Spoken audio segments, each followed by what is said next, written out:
What's up, guys? Welcome back to the channel. Today we got 24 cutting boards, so that I would video and show you my process from A to Z, from the customer's art file to how I make my templates, engraving the boards, workflow type of thing. So this is what we're engraving. We've got 24 of these cutting boards, and they are acacia wood. I've never engraved acacia wood. I've done maple and bamboo and oak and some other stuff, but I'm just going to use maple settings on my 60-watt Mira and probably be fine. For my template, I'm going to use a piece of cardboard. I'm going to show you how to do that because I'm doing 24 and I obviously want the location to be exactly the same. It's for a restaurant, so it's going to be like a lower corner embellishment right here. So we want them all to be identical, which is why I'm going to use this template. So let's get after it. So the first thing I want to do is measure the cutting board. I just want to measure it for length and width. That's it. I realize there's a handle sticking out here. It doesn't matter to me. I'm going to go from the tip of the handle to the end of the board. It's 16 inches and it's 9 inches this way. I think we'll go 1/16 and 1/8 by 9 to cut our square out for our template. So let's go put that in light burn and cut out our template. I'm going to make a rectangle. I want that rectangle to be 16 points. It's an 8, so it's 0.125 by 9.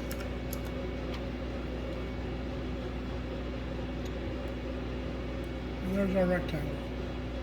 I'm going to change this to a cut layer, line layer. We'll go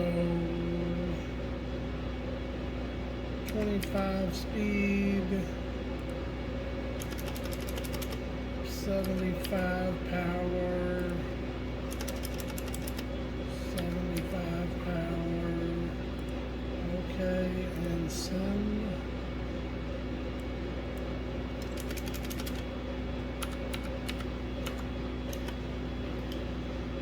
And that should be there. What I'm going to do is just tape this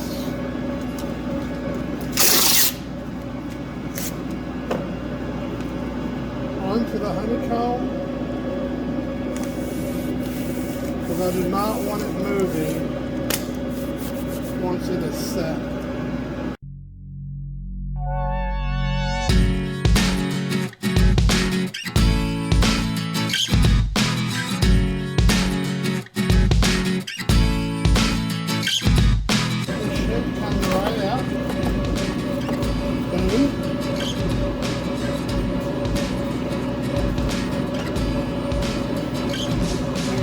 Check this.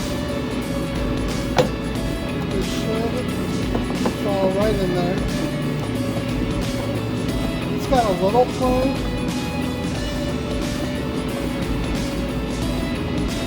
but I can live with that. Can you tell how much that moves? I mean, it's just a smidge. But that's how I line everyone up. Alright?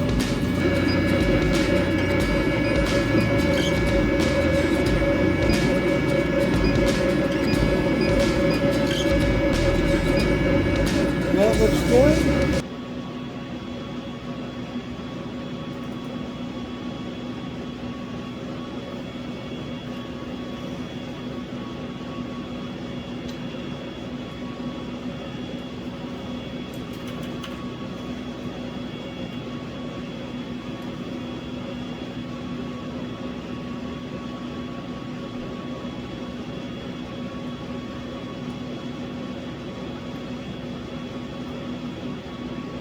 Sometimes when people send vector artwork, it can be problematic. Sometimes you have to, because it'll show every line.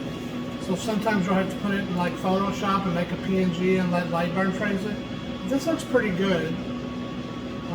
Let's get rid of this box. And then we'll check it. Always check in Lightburn, especially when you're just getting started.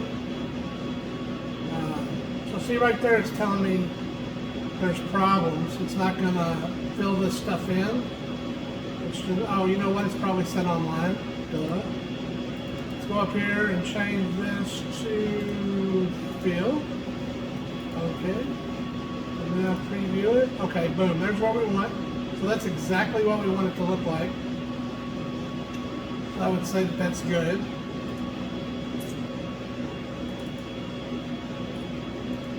Your speed of 250. Power at, let's make it 50%. And hit OK.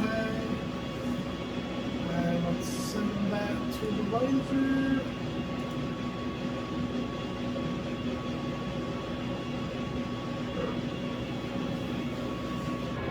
Okay, so I downloaded the file from the customer and called them and got a rendering. So I had to flip this 90 degrees this way.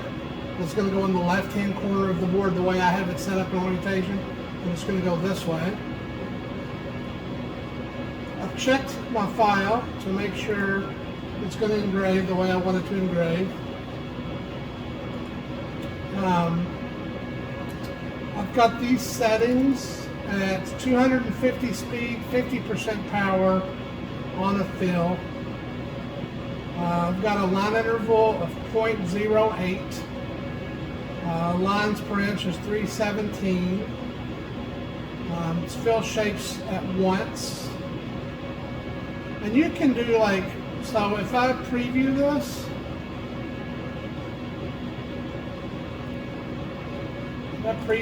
it's going to give me an estimated time. 3 minutes and 25 seconds. So that's not very long. But what you can do is you can go in here, and where this says fill shapes at once, you can hit fill shapes individually, and OK. And then check it and see if it takes longer or if not. It wouldn't really matter on a project like this, but if you was doing something big and it was going to take a really long time, you would want to, try to cut off as much time as you can. So now it's set on here. I've got a bottom left corner orientation. So we'll just go over to the laser and make sure that's where we want it. All right, so there's my cutting board.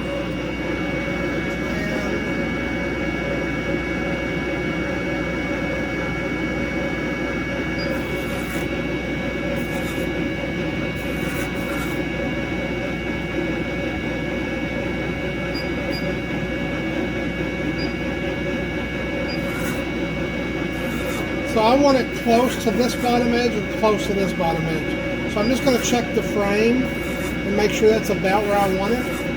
I can drop it this way a little bit more and change the origin and hit frame. And that's probably pretty good right there. Because this is wood, I'm just going to recheck my focus to make sure. They all should be about the same, but I want to be sure because it is wood. They run through a planer. This one could be a little thicker, a little thinner, so I'll probably check every time.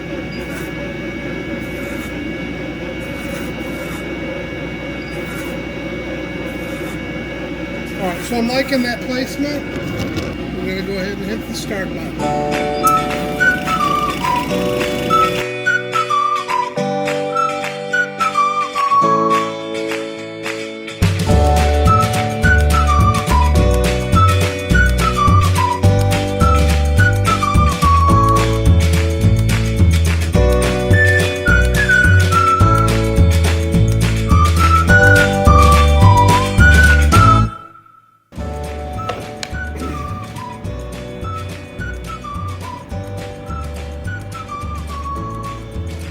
I always clean stuff like this with a little isopropyl alcohol.